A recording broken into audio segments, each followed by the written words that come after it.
Hey everybody, Mr. Drummond here, coming to you on April 30th. So we got another month about in the books. Hope everyone's doing well, uh, enjoying hopefully some nicer weather kind of on deck here and uh, staying safe. It was good to see some of you in the Zoom meeting yesterday. And I just wanted to come to you and go over our assignment for this week, talking about the anatomy of the Constitution. Now, when we talk about anatomy, right, that's how things are composed, right? Usually when we think of anatomy, we talk about, parts of the body, right? And I'm no scientist, so I'm not going to get into that, but, eyes, nose, how's the cardiovascular system work? How's the respiratory system work? Location of different, parts. How do they all work together to sustain life? When we talk about the Constitution, we're talking about something similar, right? What are the different parts of it, and how do they work together, right? The cardiovascular system does not work separately from the respiratory system, right?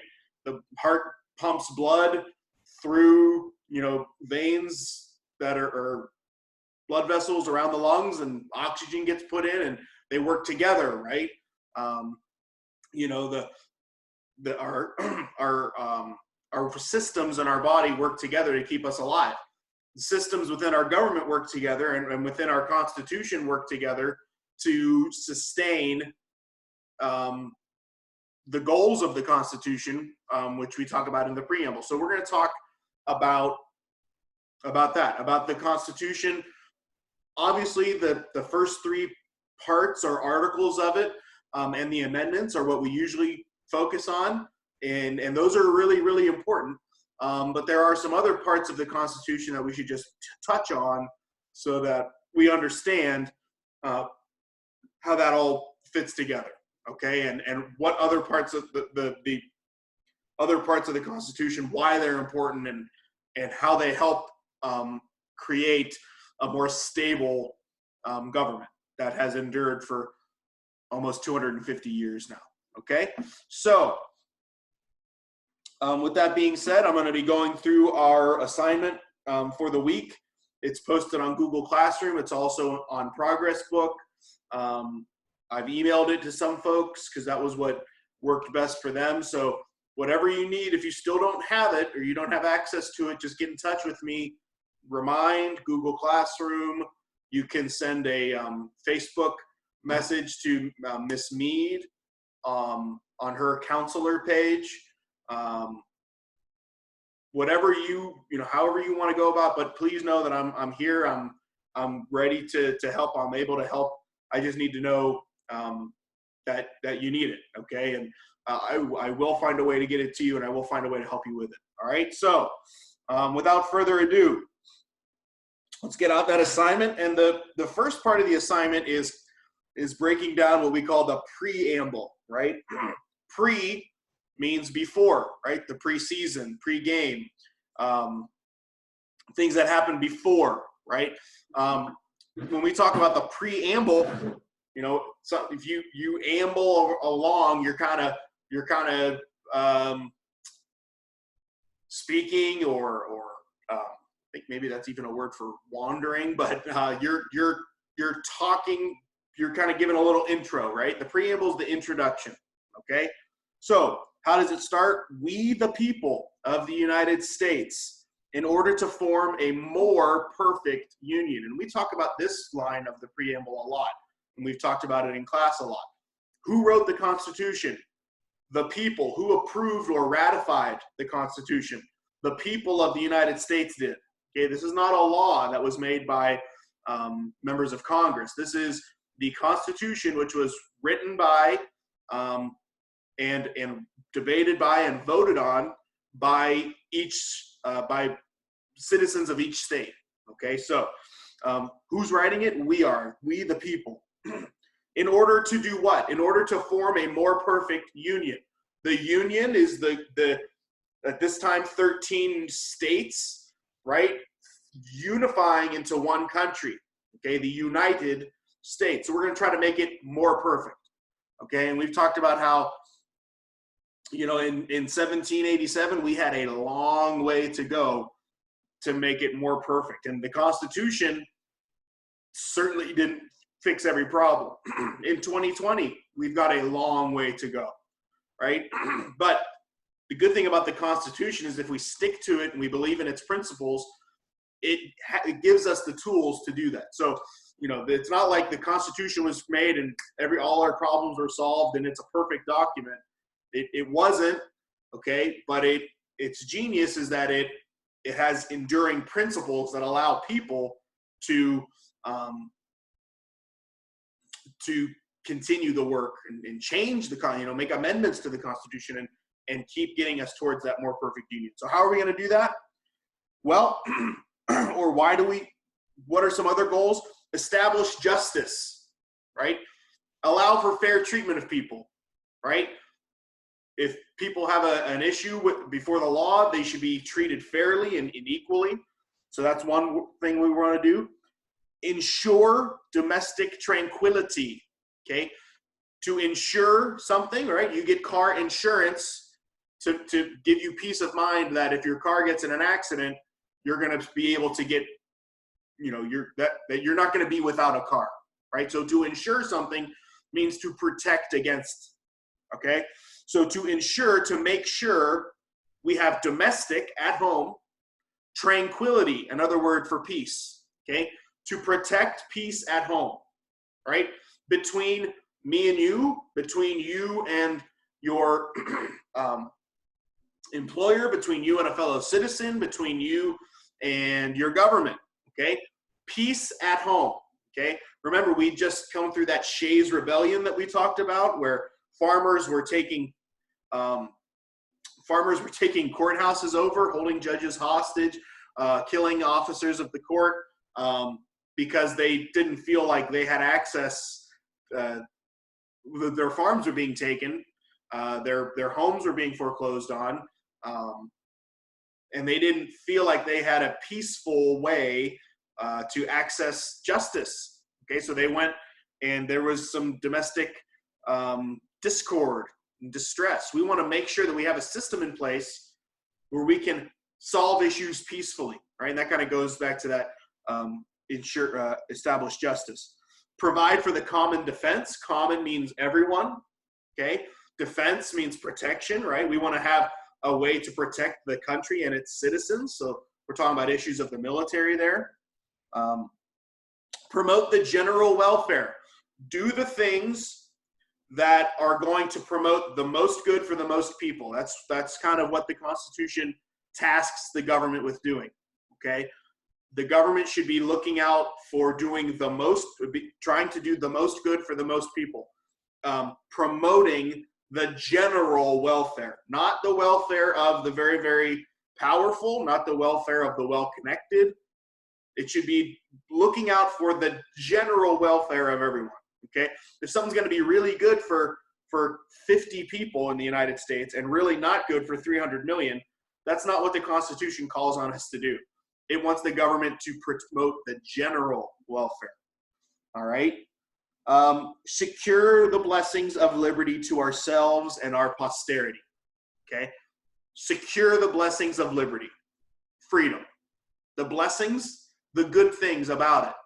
Secure, protect, keep those good things about freedom, okay? Without a good government that listens to the voice of the people, that does the will of the people, and can provide order and safety, we're not going to have freedom. We're going to lose it, right? The Articles of Confederation, we were descending towards instability, and we were about to lose this, not about to, but there was a chance, if we don't have good government, that we're going to lose freedom, okay? Some strong man will come along one day and say, if you give me all the power, look at all this chaos and mess. If you give me all the power, I'll fix it and I'll protect you and I'll make you feel safe. That's how most dictators rise to power, okay? Whether it's, Hitler in the ashes of the World War I in Germany, where, you know, Germany had been humiliated in the Treaty of Versailles, and the German economy and the world economy, but specifically the German economy was in shambles, and there was Germans had this sense of defeat and anger and bitterness. Hitler tapped into that because there was ineffective government. The people didn't feel, the people were disenchanted with government. And Hitler comes around and says, give me all the power. It's a far more complicated story than this, but why do we need an enduring constitution that is followed and protected? Because if we don't have good government, that allows for the possibility that the people will give up on freedom. We'll give up on the idea of self-government, right? It's too hard, okay? It's too involved. It asks me to do too much. And this government is ineffective anyway. So the way to protect it is to have a constitution that ensures good government, or attempts to, okay? Not just for us, but for our posterity. Posterity means the generations that follow, okay? So let's let's kind of skim through the anatomy of the Constitution, and I'll kind of focus, if you want to follow along with me, I'll go each subheading, but I will kind of paraphrase some stuff. I'll focus on the things that I think are most important. I'm not going to read it word for word for you, because I don't think, I just want to focus on the stuff that's going to help you, and the stuff that we want to focus on. So looking at that first, that next page, where it says anatomy of the Constitution, and it says, how do they govern? Okay. The U.S. Constitution is the document that creates our nation's government. That's the most, that's the key phrase there, right? That's the key point to know. I've called it the rule book a lot of times, right? But it's the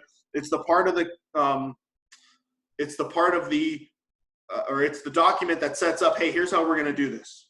All right. Creates 3 branches, gives directions on how the federal government will work.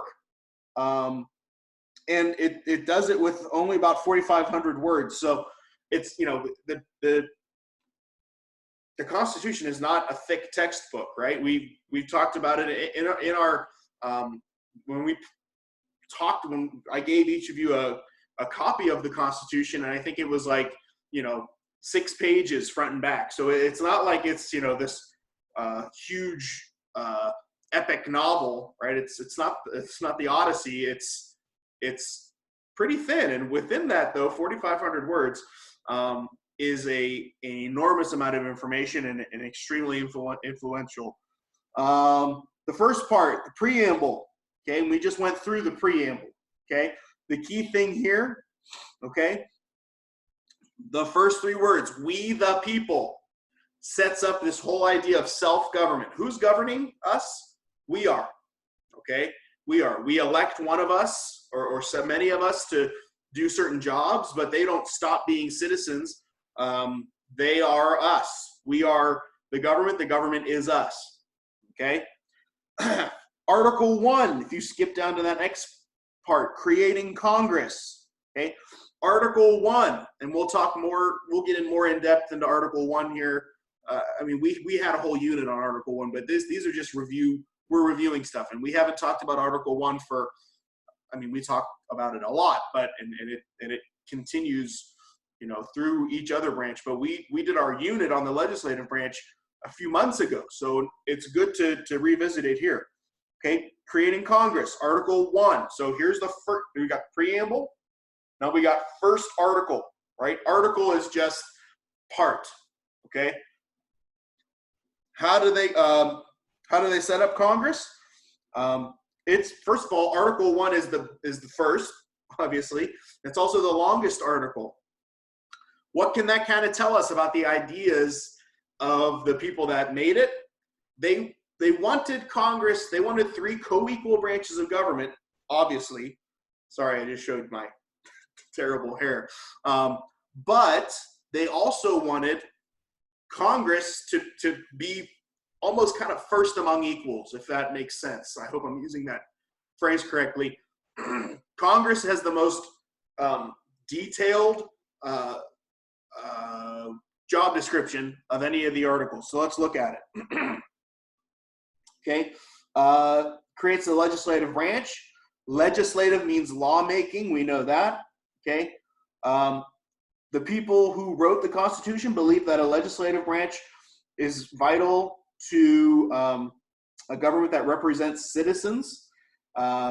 Members of the legislature or a lawmaking body are responsible for turning citizens' wants and needs into laws, right? Representation, right? We are a republic, okay? We have a Republican form of government, not the political parties, not Democrats and Republicans, okay? We are a republic, meaning we're a country where democracy is carried out by representatives. We elect representatives, and they look at issues, and we go to them with problems and ideas, and they turn it into law.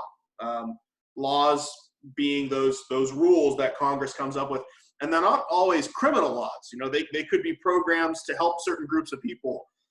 They could be programs to it could be guidelines for schools. They could be guidelines for how to handle packing meat. They could, there's all kinds of laws, okay? But they come from our representatives in Congress, okay? How do they come up with their ideas? Well, it might be something that they personally care about, right? They ran for Congress because they care about the environment, and they're going to introduce a lot of legislation to limit pollution. Maybe they had a town hall, and people in their community that sent them to Congress said, we need this new law.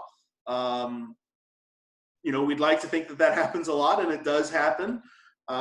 Maybe an interest group has donated to their campaign and said, say it's the NRA, and the NRA says we're gonna contribute to your campaign, but we expect you in return for that to support causes and introduce and support legislation that we like, and that's a conservative interest group. There's maybe it's the Sierra Club that does the same thing for a Democrat, and they want that Democrat to behave, and they want them to support pro-environmental policies or whatever the case may be. So it could be an interest group.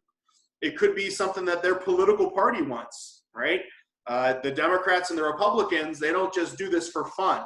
They've got ideas that people buy into and support their party. You may go out and vote.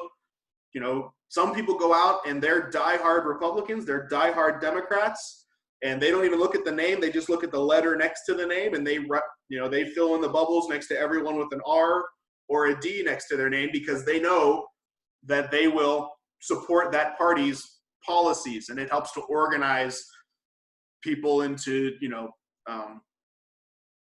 to take political action. Okay, any number of reasons. Party leadership might say that they want this person to support a bill. Okay, so anyway, that's too deep into the legislative branch, but they make laws. Okay, that's the key.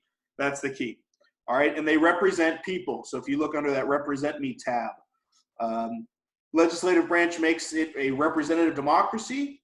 Citizens elect people to represent their needs and concerns. Article 1 creates a legislature called Congress and divides it into two parts, the Senate and the House. Okay, remember, bicameral, bicycle,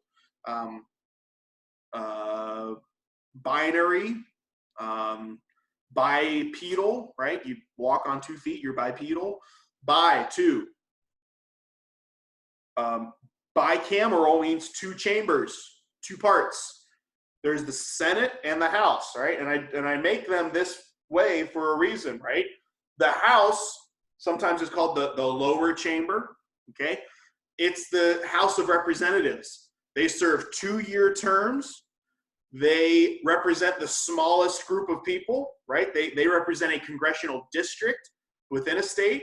So in Ohio, we have 16 congressional districts. So Ohio is divided up into 16 parts, and each part has a member of Congress or a member of the House of Representatives. So they live in that community, right? In Youngstown, ours is Tim Ryan. Okay. I've seen Tim Ryan. I've probably met Tim Ryan 5 times. Okay. And seen him around other times. You know, I've seen him at our school. I've seen him at other schools that I've been in. He comes in and we'll talk. I coached baseball against his son, right? His son played for the other team that was just, you know, also part of our community. Why do I say this? To show you that you know, Tim Ryan, our member of the House, lives in our community. He's around, right? He's going to be the first at the federal level. He's going to be the guy you're most likely to see, right? And he's got to get elected every 2 years. Okay, so he's coming up for re-election again in November. All right. He's the closest to the people. He's the person that is supposed to do the people's will that send him there most closely. Okay, if that makes sense, right? Why does he have to do that? Because every 2 years, right? He's judged, you know, every 2 years he comes up and people have to either they have to either say, yeah, go back to Washington and keep doing what you're doing, or no, we don't like what you've been doing. So it's important, okay? It's an important job, and it's supposed to be a visible job, okay? The other chamber is the Senate, okay? The Senate. Now, I've met our, not these senators, but I've met a senator of the United States from the state of Ohio one time in my life, okay? You know, why do I see the senator less than the member of the House? Well, because Sherrod Brown, our member of the Senate, lives in Cleveland, I believe, and Rob Portman is from Cincinnati, I think, okay? And who do they represent? Not a little part of a state, but the whole state. So they've got more people to answer to, and they're a little further removed from the people, and that's a good thing. They still have to respect the people and their wishes because they have to get elected every 6 years, or they have to get elected, but it's every 6 years, right? It's longer. So, you know, your first couple years in the Senate and you make a vote that you think this is probably unpopular, but, that I got 4 more years to kind of convince people that I was right. I think it's the right thing to do, even though people might not like it. That's what we want the Senate to do. We call the Senate, sometimes it's been called the cooling dish of American government, right? The House is supposed to be really close to the people, and sometimes the people get really, agitated about an issue or passions flare, okay? And the House is supposed to respond to that. And then the Senate's supposed to say, everybody take a deep breath. Let's deliberate on this. Let's think about it and see if it's something that we really want to do. So, again, too much on the legislative branch there. I started talking about this stuff and I kind of get off track. Powers that Congress have, they collect taxes. They're going to set the law about what tax rates are. Borrow money and pay debt. Make rules for how to become a citizen. Regulate commerce, which is trade and business. Okay, with other nations and between the states, or interstate commerce. Right. If a farmer is going to be selling their, they're going to raise chickens and sell eggs, and they're going to sell those eggs to the rest of the country, the U.S. government, the USDA can come in and say, all right, here are the rules you have to follow when you make these eggs. Here are the standards you have to meet. Okay, this is a grade A egg, and this is a jumbo egg, or however they classify eggs. Okay, but they can make rules about that because it's interstate between, you're not just selling it to your neighbor down the road, you're selling it to the whole country, and it's commerce, it's trade, it's it's business. All right. They can make rules about that. They coin money. They punish counterfeiters. They establish post offices. They give out patents, right? That's something that we want done at the federal level. We don't want each state, we don't want,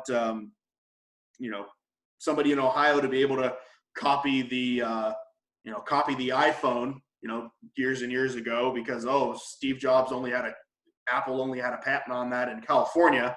And now we're going to have Ohio Apple, and they're going to copy that, right? We want that to be a nationwide thing. Create the courts, declare war. Key point there. That's a lot of Congress has not declared war since World War II, and that's another issue. But the Congress is in charge of if the country goes to war. That's a decision the United States Congress should make. That's not the president's the commander in chief, and we'll talk about that, and we have talked about that. But Congress is the branch that's supposed to make that decision. Okay, so that's a little bit about Article 1. Article 2, creating the president. Okay, Article 2 describes the job of the executive branch, right, and that's headed up by the president. The president carries out the laws created by Congress, right? So Congress and the president does that with what is called their executive agencies or their executive departments. So if Congress makes a law about schools, the president's going to give that to his Department of Education, and they're going to go out and enforce those standards. If the Congress makes a law about farming, right, and different types of pesticides that can and can't be used, the president's going to see that, and if he likes it or she likes it, he or she's going to sign it, and they're going to give it to their Department of Agriculture, and they're going to go out and actually make sure that farmers don't use that particular insecticide anymore, right? There's all kinds of different laws, and the president and the president's cabinet and executive agencies carry them out. Okay. Roles of the president. Okay. They're the commander in chief, so they're the chief military commander, right? They can approve military operations. If there's a president on the first day of their job who's never served a single day in the military, and there's a military operation that a particular general thinks is not a good idea, right? General who went to West Point and has gone to has been a military officer for 40 years. If they don't like it, and the president, brand new president, never been in the military a day in their life, does like it, we're doing it, right? Why do we want that? Because who does the president have to answer to? The people. Who does the general have to answer to? We don't elect our generals, okay? So we want civilian control of the military. So they're the commander in chief. Now, can the president have been, Dwight Eisenhower was president. He was the Supreme Allied Commander. We've had many presidents have had experience in the military. It doesn't mean you can't ever be president, but he was no longer General Eisenhower. He was out of the Army. He'd been out of the Army, and he's now the president. So he's a civilian. We have civilian control of the armed forces. They're going to do things like negotiate treaties. They're going to act as a diplomat. They're going to work. They're going to be the face of the country. They're going to be the head of state. They're going to help. They're going to have influence on Congress. They can't make laws, but they can introduce. They can ask members of their party to introduce laws. They can send legislation to the Hill and work with members of Congress to get it passed. They can kind of try to influence members of Congress to work with them, right? Lyndon Johnson was a great example of this. He'd call people into the Oval Office and kind of get them by their shirt collars and say, hey, you really need to help us out on this. And he'd use the intimidation of, the White House and the Oval Office. And I'm a powerful person. I'm the president, right? Especially if you're a popular president and you can say, hey, look at this. I won your district by 10 points and you only won by 3 points. I think they like me better than you. And so if I say so, your political career is in trouble. So they can influence legislators, okay? But the main thing that they do is is they're the chief executive, right? They're the boss of the executive branch. They are the person that ultimately is in charge of enforcing the law. Okay. Article 3, creating the courts. Okay.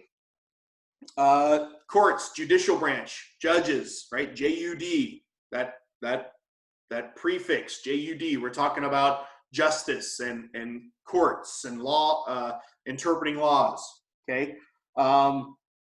Congress is in charge of creating lower courts. Okay. But the court that is mentioned in the Constitution is the Supreme Court, right? The U.S. Supreme Court, the highest court in the land, right? They are the final arbiter, or they're the final decider of matters of U.S. law and of the U.S. Constitution. Okay, so they are the supreme top court in the land. Nine judges we call justices that are appointed by the president and are approved by the Senate or confirmed by the Senate. Lower courts start at the very bottom. We have district courts. So those are the trial courts in our system. That's your first stop. Okay, and then what can you do if you don't like what a trial court says, a jury's verdict, a judge's decision? You can make an appeal. We go to an appellate court. That's a circuit court in the United States system, and United States appeals courts we divide the country into circuits. We call them circuits. Judges used to have to literally ride around and hear cases, in different cities and on their circuit. So we call it a circuit court. And that's the appeals level. Okay, they're not retrying the case. They're just making sure the law was applied correctly. If you think that the law was applied incorrectly, your rights were violated somehow, you can go to an appeals court. And then the highest appeals court, it's the court of original jurisdiction for a very small number of cases, but your last appeal is the Supreme Court, and they don't have to hear your case, right? They don't have to hear it. They have they pick their own cases. They grant it's called granting cert. They're granting certiorari is the Latin term, and they decide what cases they want to hear. They don't have to hear all of them, right? They can decide what cases they want and don't. Usually, if there's two, say the Sixth Circuit where Ohio has a ruling that disagrees with another circuit court somewhere else in the country, they'll probably hear that case, right? If it's an issue that they think is ripe, right, that the time has come for it to have a hearing in the Supreme Court, they'll take that case as well. So courts, judicial branch, interpreting the law, made in the legislative branch, enforced by the executive branch, interpreted, find the meaning of in the judicial branch. Okay. Oh, big thing that the federal courts can do. The Supreme Court has that right of judicial review. Okay, that they can look at a law and compare it to the Constitution, and if it violates it, it gets thrown out. Okay, now real quick, 4, 5, and 6. 4, 5, 6, and 7. Okay, other articles of the Constitution, other kind of nuts and bolts things of how these three, how are we going to support these branches of the government? How does this Constitution going to work? Okay. Article 4 talks about states and how the states fit into all this. Okay. Yes, states, we have that system of federalism where states create their own systems of government. They have their own state government. Okay. And it talks about how they should work with each other, right? These states. You have to respect, full faith and credit is what it's called. If I have an Ohio driver's license and I go to PA they can't arrest me for driving without a license. They have to respect the laws and the decisions of other states. Okay. Now that doesn't mean that they can't enforce their own laws, but they have to recognize, you know, if I get married in Ohio and then I move to Florida, Florida can't say I'm not married. Okay. They have to grant full faith and credit to the laws and the decisions of other states. Okay. You can't say I'm in Ohio and I committed murder and I just run across the border to PA and now I'm home free, right? That happens in movies. Oh, they're making a break for the state line, right? That states can request other states to extradite criminals and things like that. Talks about creating new states. That's an important part of it. And it ensures that we're going to have a republic in each state. Has to also be a little republic, right? So we have state legislators, we have state laws, we have state courts, we have state representatives that are going to represent us. We're going to elect people to represent us to the state government as well. It has to be a Republican form. Article 5, the next one is all about amending the Constitution. How do we amend it? Right? We've got this Constitution and it's great, but even in 1787, we knew it wasn't perfect. It was going to need some tweaks. What are we going to do? Well, Article 5 tells us how to amend it.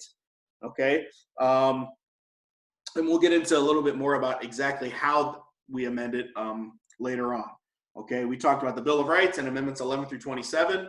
Well, what level of support do you have to get to change this Constitution? Article 6, again, we talked about federalism. Article 6 tells us that when there's a conflict, yes, each state has its own laws and can do its own thing. We have reserved powers that are just the states. But if there's a law at the state level and a law at the federal level and they conflict with each other, we're going with the federal law. The federal law is the supreme law of the land. And Article 7 tells us what's going to have to happen to ratify this. When will this Constitution, how will we know this Constitution is now the law of the land? How are we going to ratify it? Ratify means to approve. Okay? So I think that's enough for today.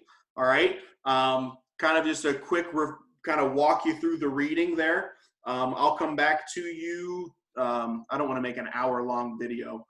So I'll come back to you later, probably tomorrow, and we'll go through some of these questions and answers, but they're pretty self-explanatory. We talked about all these, they're basically just reviewing the reading. So, but we'll come back and we'll go through it. I'm not going to leave you hanging, but that should get you most of the way there as far as understanding what this reading was and what you need to complete the assignment. So we'll check back in later on. I might stop this video, post it, and go right back and post another one. But give you some time to work on this, and we'll get back together soon. Okay. Hope everyone's doing well. We'll talk to you later.